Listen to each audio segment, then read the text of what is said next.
Welcome to Visions, a series of visits to almost everywhere. I'm your host and fellow traveler, Malsman. We're in New York City. We're doing New York City icons, and we're down at Fulton Street and on the corner of Fulton and Water Streets in downtown New York City. We're at South Street, Seaport, and we're looking right across at a lighthouse, a lighthouse type building, South Street Seaport Museum. So the museum is right here. Ships and buildings, streets, piers, shops, tours, exhibits, and events, and traffic coming past. It's about 8 a.m. right now. It is November 27th, 2006. It is a Monday morning, an unseasonably warm November morning. Right now, November 2006 is on the way to becoming a record month in New York City's history for temperature, warmer than usual. We're looking at, again, down at the South Street Seaport. It's also known, well, it's a very little confusing configuration over here. I'm looking right on the corner. Just off to my right is Water Street. We're looking right at Water Street. Then if I look to my left, it's Pearl Street. So Pearl Street on the left side of Fulton Street, and on the right side it becomes Water Street for some reason, but that's the way it is down here. We're also pretty much at the foot of the Brooklyn Bridge, my favorite bridge. Being from Brooklyn, Brooklyn Bridge is my favorite. I own a piece of it, as most of us do down here, the more gullible of us. So we all have a little piece of the action here with Brooklyn Bridge. Not really.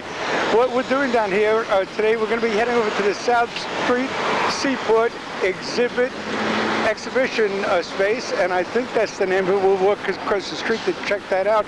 We're going to be seeing a very unusual exhibit today. We're going to be checking out Bodies exhibit, or Bodies the exhibition, and again we'll clarify just what the title of the exhibition is.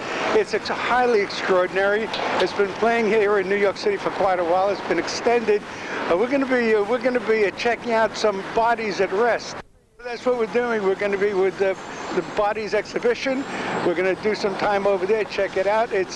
While the Bodies exhibition is not a New York City icon, the South Street Seaport, of course, is. So we're in the midst of an icon, but Bodies is just kind of passing through. It's part of our New York City icons pieces, a Radio City musical we've done already, Yankee Stadium we've done already. We're with Kenny Kramer, the real Kramer, Kenny Kramer, and his Kramer reality tour. And he's sort of an icon too from the Seinfeld program. Remember, it's like Michael Richards, it's Kenny Kramer, and he's our most current icon. His reality tour is an icon. Anyway, to make a long story short, I guess I'm too late for that. We're going to cut tape right now. We're going to wait for our guide. I have his first name is Richard.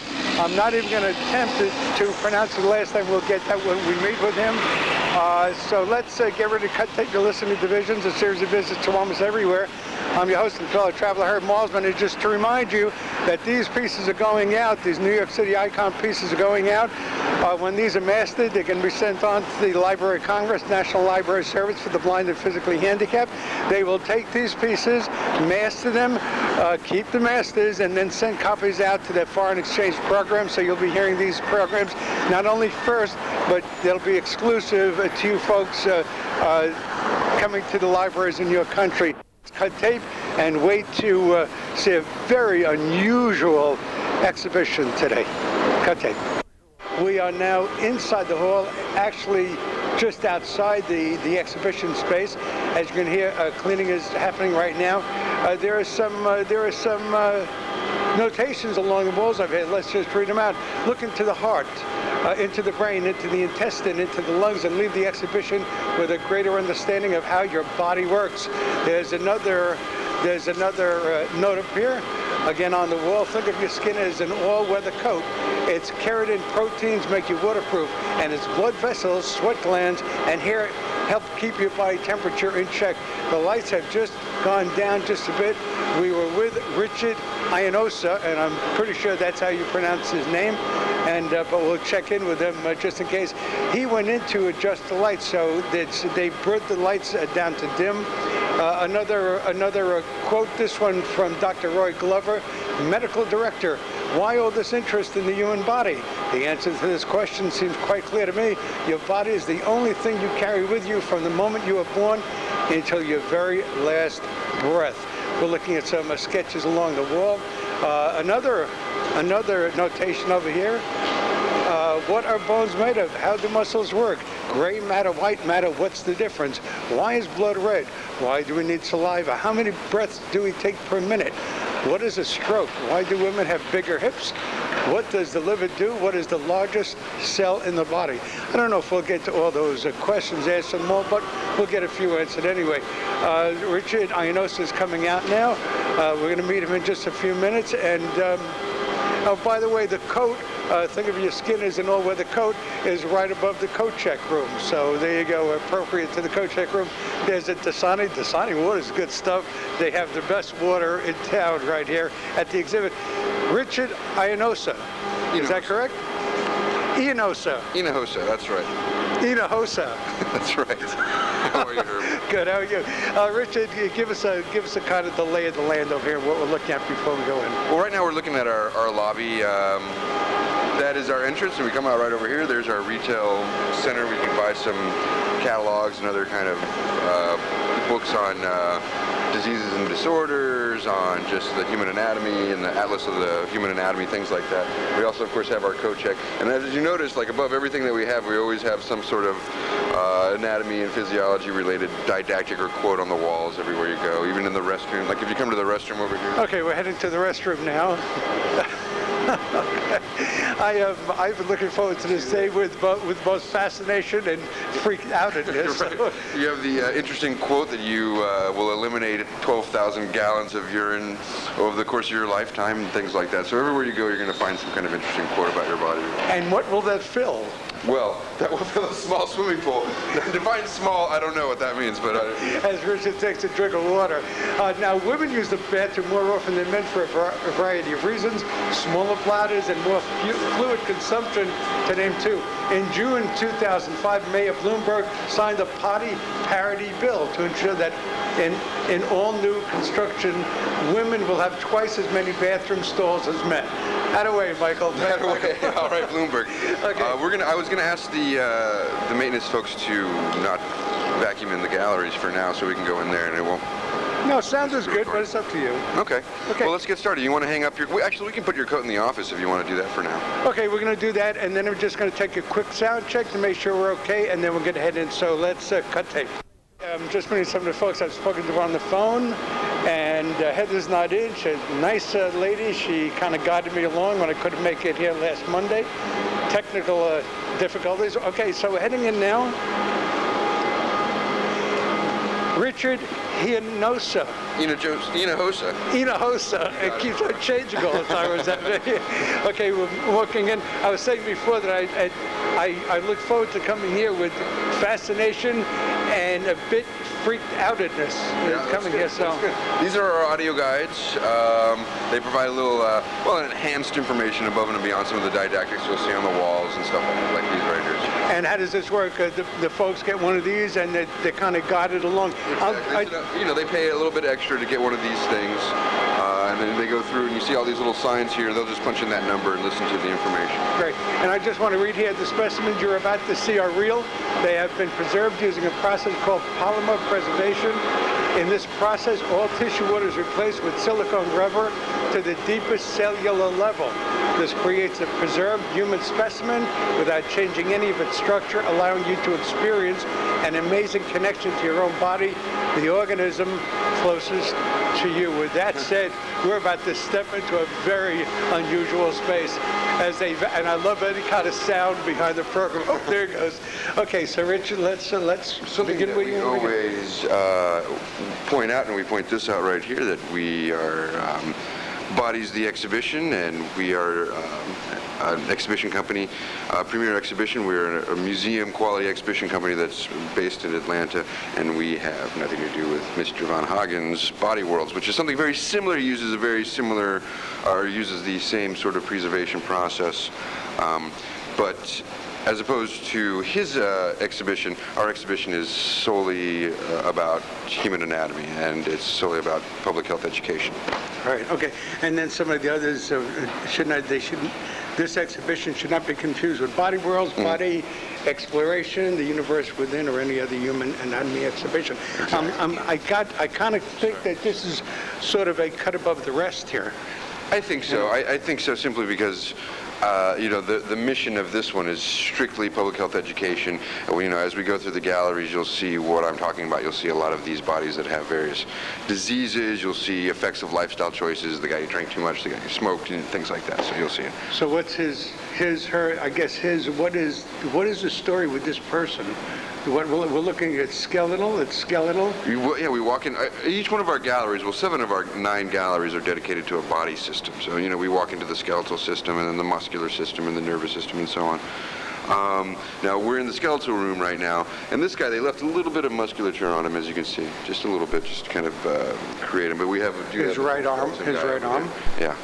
We do have the full skeleton guy over there, but I like this guy. You know, they just left a little bit of his bicep on, as you can see, a little bit of his quadriceps. You know, you can see his hamstring back here.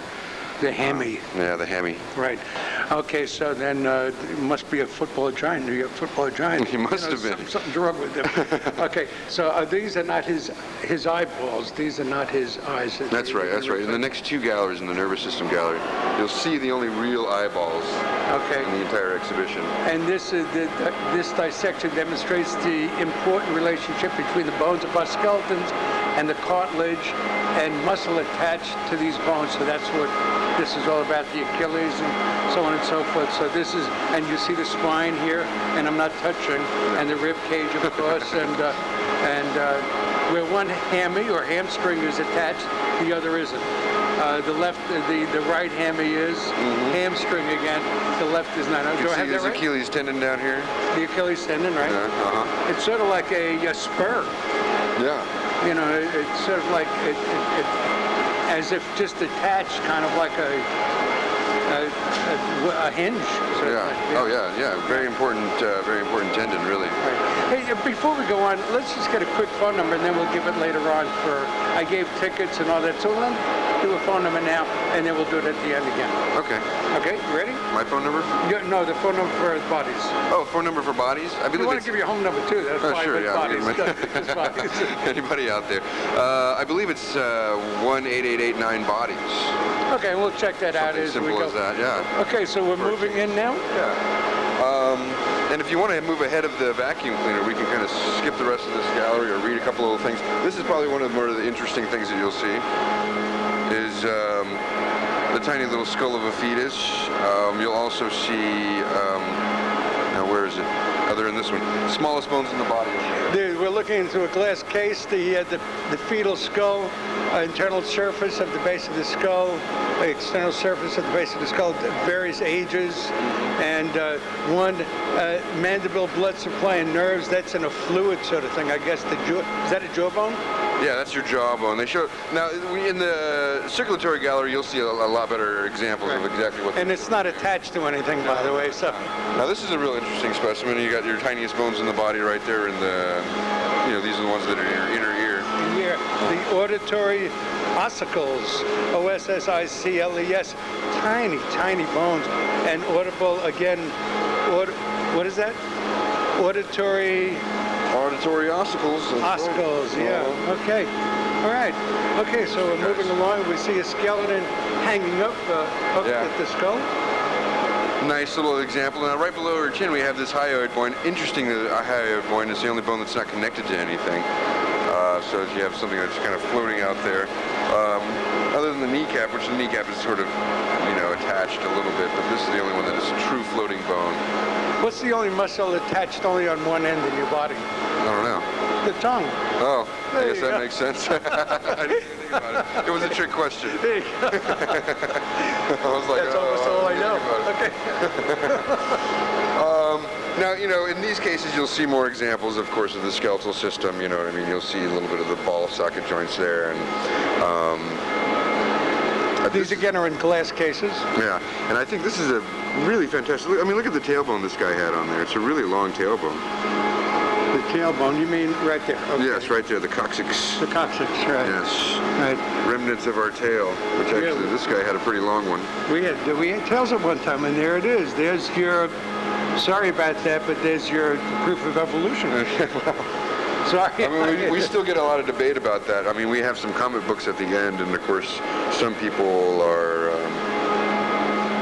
well, they comment on how beautiful the body works and how amazing evolution is, and some people comment on it and how wonderful God's creation is. So there's still the debate that goes on in our comic books. Yeah. We were created with that tailbone. So. Yeah, exactly. Okay, exactly. Let's not go religious now. So. Yeah. Okay, we're looking at. Now here's what I was talking about. You see, this is the kneecap right there. Now it's a free-floating bone, but see how it's connected like that?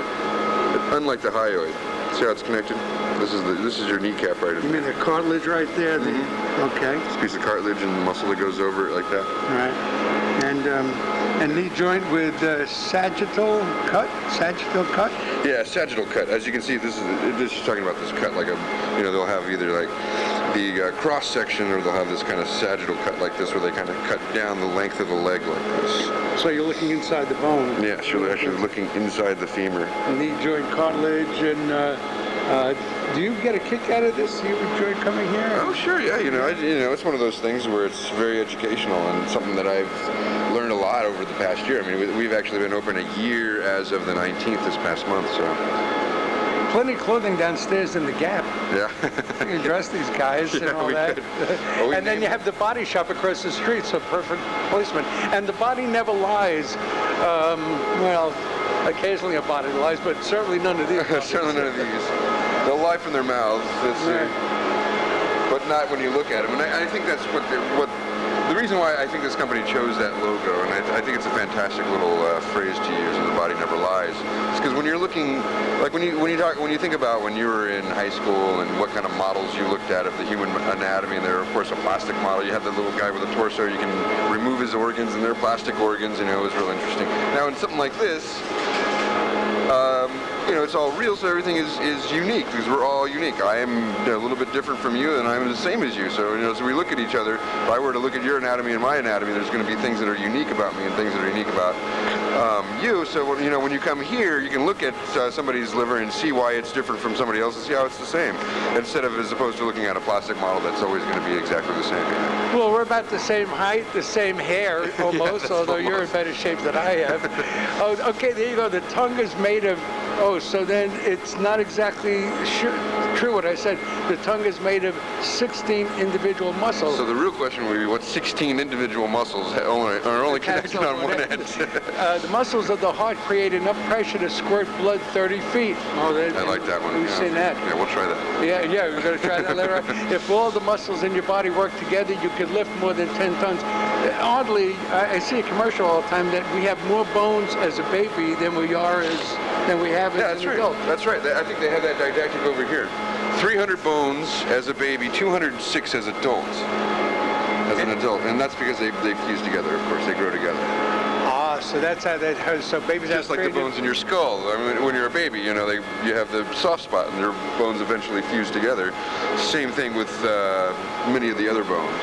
And the fetal development gallery, they've actually dyed some of the bones so you can see where that fusion is going to take place. So we fused 194 bones as we come to adulthood, 206 to 300, right? Mm-hmm. And the coccyx at the base of our spine is all that remains of our ancestors' tails. Yeah, we were talking about that. Again, sorry about that, but children's bones grow faster in the springtime. Interesting, huh? We're also taller when we get up in the morning than when we go to sleep at night. Oh, that makes sense. I feel pretty short at night. I'm getting lower and lower to the ground. You kind of lose that as you go, so there you go. Okay, so we're looking at, this is the spinal cord right here. Yeah, fantastic. Beautiful example. And as you can see how they filled in all the, where the cartilage would be? The protective, those discs. A lot of people talk about slipping a disc or pinching a disc, and this is what they're talking about. Now, of course, all that right there is the real tissue. See the white in between here, the bones? Right. It's actually the real tissue, but it became very discolored after preservation, so they just added a little white paint to it, a little India ink. Okay, so then that's the real deal. They do a few things like that. Like you see the pink. The pink dye on the muscles here, of course, all that color is going to run out of your body after you pass away. So actually, all these muscles are dyed with a little bit of pink color. Oh, God. And so this they is just an add actual just a little person. bit of pink. This is an actual person. So they just add a little, and you know what they want to do is they wanted to make the bodies as easy on the eyes as possible. It was an exhibition for the public, obviously. You know what I mean? They gave them glass eyeballs because the eyeballs don't preserve very well. They added this little pink dye to the muscles, so it just to add a little vitality to the bodies. So we have a pink dye internally that, and what happens when we die? What happens then? This is actually all going to run out. Our muscles are look kind of a flat gray color. But as you can see, we didn't add any color to the organs or anything else. Everything else is just completely natural, just to the muscles. And what's hanging out here at the heel? Is that the Achilles again? Yes. Well, this is the Achilles right here. Okay. And again, it's sort of like a spur, like on a rooster, kind of like you see by the spurs on, but they're facing up rather than down. Yeah, they used to cut that to keep you from running. You know? The Achilles heel. Yeah. So they would cut that, and you can't. I guess that you can't flex. You can't. Yeah, you could never run again. That's a career-ending injury right there. It's sort of loose, kind of blowing the wind a little bit. You know, whatever this is. It is. Right. Just a little bit of fat tissue, really. This is what's hanging over right here. Yeah. And of course, this is anatomically correct, I guess you would say. No, I would say so. Yeah. Here, yeah. Everything is hanging out, and you know, some have bigger than others. Right. You know, much the way the world is. I would think this is intestine here. Yeah. You know, we have 23 feet of intestine in our body. Small intestine, that is. Yeah. That's the small intestine, and is that the big up here? We're looking. I guess it's all small. You see the big unless you get a little bit further in. Here's the big intestine over here. You see it? We're looking at the left side. Yes, we're looking at the right side. We're looking at the right side, starting at the right side and coming down over to the left and coming in the middle and going on out. Is this the navel right here? Yes. That's the navel right here. And you see half the rib cage is exposed and the other half is showing the... So what has happened to this person? Who is this person? Do we know who this person is? How long ago did this person die? Well, most likely the person died, all these specimens actually died within the last decade, so they all died within the last 10 years. Within the last 10 years, and how do you wind up, how long has this body exhibition been around? How long has the bodies of the exhibition been around? We've been around for about, this exhibition has been around for about a year, and they first opened maybe about a year and a half ago, I believe. This body's the exhibition. Now this person has a family, so how did you go about? How did this happen? Well, you know, we have information on, of course, all these folks. We get all of our specimens from our partner in this. His name is Dr. Shui, and he's one of the top dissectors in the world, actually. And he does really amazing work, as you can see from his work here. And so he gets all his laboratories are in northern China and Dalian Medical University. They all come from his laboratories. Now, most of the bodies that he gets are going to be unclaimed bodies. You know, he works in a medical university. His laboratories are in a medical university. Where'd you say? In Dalian, China. Okay. So. So the city places a lot of bodies in his university because they, whenever they get an unclaimed body, they're going to find some sort of medical research or a medical university to place that body.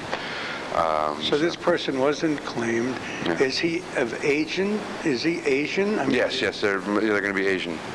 Yes, they're all of Asian descent. And the grimace that he's in, the mouth, I mean, that this is the way this person died with this.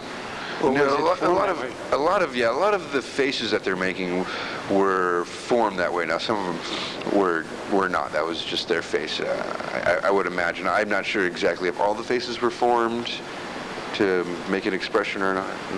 These guys, I would imagine that most of them were. He's in a grimace, a strong grimace, if that's the term, and he's also getting ready to shoot a jump shot. Yeah. Is that a jump shot? It's a jump shot. Yeah. And we have a guy with the football over here, just on the other side of him. And you know, the guy who actually designed these, the doctor who actually designed these poses, looked at some computer animation of people either doing a jump shot or running with a football like this, or we have another guy who's throwing a baseball, and he looked at their faces and tried to copy the determination of the focus on their face as well. And you'll see that in this guy. You see, that's why you see a little bit of a grimace, because he's doing a jump shot and he's really focusing on the shot. Same thing with the guy that you'll see later with the baseball. And this is a running back, could be a wide receiver, tight end. Well, it wouldn't be a tight end kind of. It was kind of small for a tight end. Kind of small for, but these are not his eyes. No. And are we looking at the brain here? We can't be looking at the brain. No, you're not looking at the brain. It's still the skull. It's still the skull, and you still have the outer layer of the veins. You see the veins. Yeah, it's not the skin, but the skin has been pulled off, but it's the layer that just under the skin. You can see the veins that run just under the skin. Over the skull. And these are not his eyes? No, they're not his eyes, but they did leave his eyebrows on, as you can see. The eyebrows, oh, wow. And this is an unclaimed body, again, from China? That's right, from northern China. From China. So this is how this comes about, and it's so, you want so much to touch, but you can't touch, but there's just this fascination. I am both fascinated again, and at the same time really kind of, wow. Yeah, this is, it's quite stunning. You know, a lot of people have a very strong reaction to it. If you come around over here to the other side, they do a lot of these little things. You know, you see how they cut this little square out of his gluteus maximus? The butt. The butt. Right. Largest muscle in the body, your big butt muscle there. And attached on both ends, yeah, by the way. Yes, and attached on, luckily. As you can see, they cut the little windows like this quite often, so you can just see what lies just underneath the muscle. And we're talking about would that be the anal cavity or the... Yes, that is exactly what that is right there. But here you can see where the sciatic nerve comes down right here. You see that right here? Yeah. It gives a lot of people a problem, so a lot of people are like, oh, that's very interesting. You see where that comes in right there. And they cut just little pieces out of the muscle like that, so you can see how the muscles lay one on top of the other like this, and how they work together. See? And these are this person's muscles. You look at his muscles here. Mm-hmm. A very sturdy gentleman. Yeah. Oh, he's a very sturdy young man. He seems very. And the height, I would put this height. Well, the Asians tend to be shorter. Yeah, generally, yeah, sure. Generally speaking. So he looks to be probably no more than 5'8", 5'9". Yeah. Now, most of these guys come from northern China, so I have a few of them who are taller than others. They have, I guess, Mongolian blood or something like that. Something that makes them, going to be a little bit taller. Now, this is an interesting specimen. This guy, these bones this is the same specimen. The muscles have been removed from the bones. Excuse me? In other words... You see what I'm saying? These guys, they're dancing together. They're holding each other up like this. So on the left, we're looking at the skeletal, and what this again is about. Looks like about. I don't know how old these people are, but they all died before the age of 60. They all died before the age of 60. 20 and 60. So on the left, we're looking at the skeletal portion of this person, and what you've done is you've removed the muscle, the musculature, and the skin, and then you've put it on a fake. No, this is the same. But it's propped up not with its original skeletal remains. Exactly, yes. And so you've got them. So we're looking at the same person on the right with the fat and whatever else. Again, the anatomically correct. You've got the hamstring and all the joints. So it's the same person, but they're kind of ring around the rosy kind of thing, how do you describe that? They're holding on by the hands? Yeah, they're sort of holding each other up in a sort of balancing act, where the muscles are holding the bones. I hope we're describing this properly. Oh, I think so. I think this is one of our most stunning. Like when people walk into this gallery and they see this guy and they realize that this is the same person. Yeah. And also is a testament to Dr. Shui's work. I mean, this kind of work is just amazingly meticulous and detailed. I mean, look at to actually remove all of these bones, muscles from the bones like that, and then reconstruct them and have them holding them up. Like this is just an amazing thing. Right, and the feet are very close together, and they're kind of balanced and kind of. It's kind of like they're on a lean. Yeah, they're sort of like a seesaw, Yeah, seesaw kind of thing. Mm-hmm. So wow, and again, the eyes are not true eyes. Not true eyes. The only thing so far. And this guy, of course, they didn't bother to put any eyes in him. Right. But even if you look in here, you can see his little metal frame that they put in there to hold him up. You see? You see inside there's a little metal rib that they have there? Okay, yeah. So that's kind of what they had to hold him up while he was trying. Holy cow. Oh, my daughter says don't say holy cow, so I'm going to say holy Moses. Holy Moses.